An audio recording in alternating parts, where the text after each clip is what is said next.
اعوذ باللہ من الشیطان الرجیم بسم اللہ الرحمن الرحیم الحمد للہ رب العالمین وصلی اللہ علی محمد وآلہ الطیبین الطاہرین اما بعد دوستان عزیزان، جیسا کہ بالکل عید قربان قریب ہے اور بہت سے لوگوں کے فون آ رہے ہیں اور وہ روزانہ کوئی نہ کوئی مسئلہ پوچھ رہے ہیں، اسی عنوان سے میں نے چاہا کہ سب کے جواب دے دیے جائیں۔ تو لہذا سب سے پہلی چیز تو یہ کہ عید قربان پہ قربانی، ہندوستان ہو، پاکستان ہو، ایران ہو، عراق ہو، جو حج پر نہیں گیا، کوئی بھی ہو جو حج پر نہیں گیا، اس کے اوپر قربانی مستحب ہے، چاہے وہ مالدار ہو چاہے وہ غریب ہو۔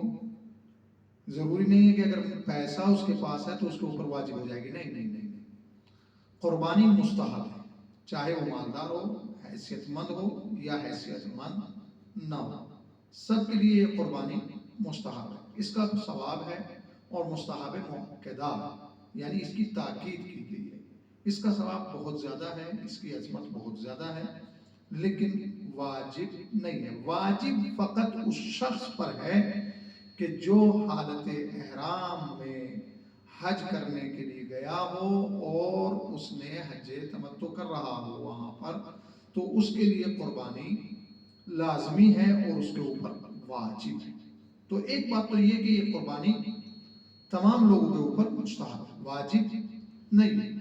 دوسرے کیا یہ کہ جو شرائط واجب قربانی کے ہیں، کیا وہی شرائط اس مستحب قربانی میں ہیں یا نہیں؟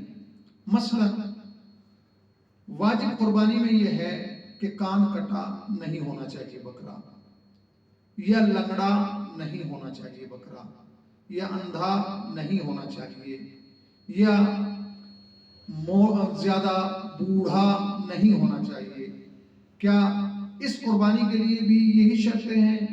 نہیں، مستحب قربانی کے لیے یہ شرطیں نہیں ہیں، چاہے وہ کان کٹا ہو، چاہے وہ سینگ ٹوٹا ہو، چاہے وہ بوڑھا ہو، چاہے وہ اندھا ہو، چاہے وہ لنگڑا ہو، چاہے اس کی ہڈی ٹوٹی ہوئی ہو، یہ سب قربانی میں مستحب قربانی میں ہو سکتا ہے۔ مستحب قربانی کے لیے ان چیزوں کی شرط نہیں، یہ سب چل جائیں گے مستحب قربانی میں۔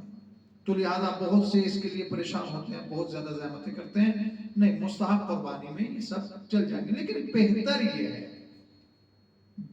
یہ ہے کہ صحیح سالم ہونا چاہیے۔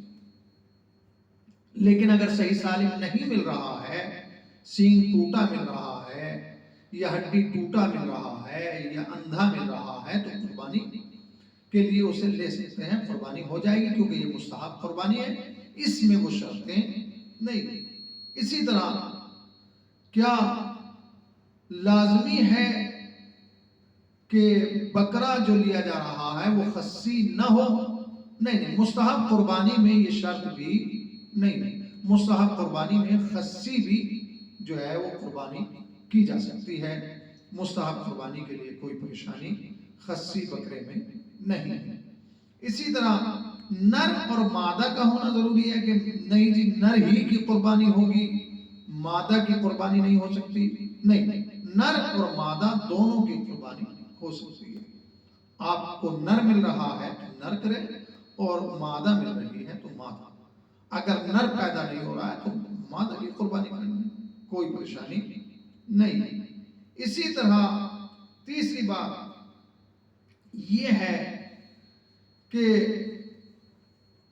بڑے اور چھوٹے جانور میں حصوں کا مسئلہ آتا ہے کہ جی اگر جانور بڑا ہے تو اس میں 7 حصے ہوں گے، نہیں، 7 حصوں کی کوئی شرط اور کوئی قید نہیں ہے، یا بڑے اور چھوٹے جانور کی کوئی قید نہیں ہے کہ بڑے جانور میں 7 حصے ہوں گے اور چھوٹے جانور میں 7 حصے نہیں ہوں گے، بلکہ اسے مستقل ایک ہی آدمی قربان کرے گا، نہیں، ایسا کوئی شرط نہیں ہے، بلکہ چھوٹے میں بھی قربانی 7 حصے سے زیادہ ہو سکتی ہے اور بڑوں میں بھی 7 حصوں سے زیادہ ہو سکتی ہے. اور ایک ہی حصے میں یہ کہ برابر کے حصے ہوں یہ ضروری ہے، شرط ہے یہ نہیں. برابر کے حصے مثال کے طور پہ 1000 سب پہ ہونے چاہیے نہیں. ایک انسان مثال کے طور پہ 1000 لے کے ایک حصہ لے رہا ہے، ایک مرتبہ 2 انسان مل کے حصہ لے رہے ہیں 1000 میں، کوئی پریشانی نہیں. تو حصے بھی شرط نہیں ہے کہ برابر حصے ہونے لازمی ہے. ٹھیک ہے. اسی طرح ایک سوال یہ بھی بہت اہم ہے کہ جناب علی 2 دانت کا ہونا، کہ 2 دانت کا جانور ہونا چاہیے، یہ لازمی نہیں ہے. 2 دانت کی شرط شریعت میں نہیں لگائی گئی ہے، بلکہ شریعت میں جو شرط لگائی گئی ہے وہ عمر کی ہے کہ جانور جو ہے وہ کس عمر کا ہونا چاہیے. مثلا اونٹ کے لیے 5 سال کی شرط ہے کہ اونٹ جو ہے وہ پورے 5 سال کا ہو اور 6 سال میں داخل ہو گیا ہو. اسی طرح گائے، بھینس اور بکرے کے لیے شرط ہے کہ 2 سال کا ہونا چاہیے. 2 سال ہو اور تیسرے سال میں داخل ہو گیا ہو، یہ کافی ہے. 2 سال کا ہونا چاہیے اور تیسرے سال میں داخل ہو جانا چاہیے. اسی طرح بھیڑ اور دمبے کے لیے 7 ماہ کا ہونا ضروری ہے کہ 7 ماہ کا ہو اور 7 ماہ سے 8ویں ماہ میں داخل ہو گیا ہو، تو یہ کافی ہے. یہ قربانی کے لیے کافی ہے. تو قربانی کے لیے عمر کا ہونا شرط ہے، نہ کہ جناب علی 2 دانت کا ہونا ذکر ہوا ہے. اسی طرح قربانی کب کریں؟ آیا نماز پڑھ کے قربانی ہوگی یا نماز سے پہلے بھی قربانی کر سکتے ہیں؟ جی، سورج نکلنے کے بعد سے لے کے آپ کے لیے قربانی کی اجازت ہے. آپ کسی وقت بھی کر سکتے ہیں، نماز سے پہلے بھی کر سکتے ہیں اور نماز کے بعد بھی کر سکتے ہیں، آپ کے لیے کوئی پریشانی نہیں. ٹھیک ہے. مستحب قربانی میں ضروری نہیں ہے کہ آپ ان شرطوں پر عمل کریں. اچھا جی کہ جناب علی نماز عید پڑھ کے ہی قربانی کریں، یہ شرط نہیں ہے. اسی طرح بہت سے اس مسئلے میں بھی پھنس جاتے ہیں کہ جناب علی جو قربانی کر رہا ہے اسے اپنے ناخن نہیں کاٹنے ہیں، اپنے ناخن بڑھائے رکھنے ہیں، اسے اپنے بال نہیں کاٹنے. نہیں، یہ حاجی کے لیے شرط ہے. یہ عام انسان کے لیے جو حج پر نہیں گیا ہے، جو اپنے ملک میں قربانی کر رہا ہے، مستحب قربانی میں یہ شرط بھی نہیں ہے کہ اسے بال نہیں کاٹنے ہیں، اسے ناخن نہیں تراشنے ہیں. نہیں، بلکہ بال بھی کٹوا سکتا ہے اور ناخن بھی تراشوا سکتا ہے، کوئی پریشانی نہیں ہے. والسلام علیکم ورحمۃ اللہ وبرکاتہ.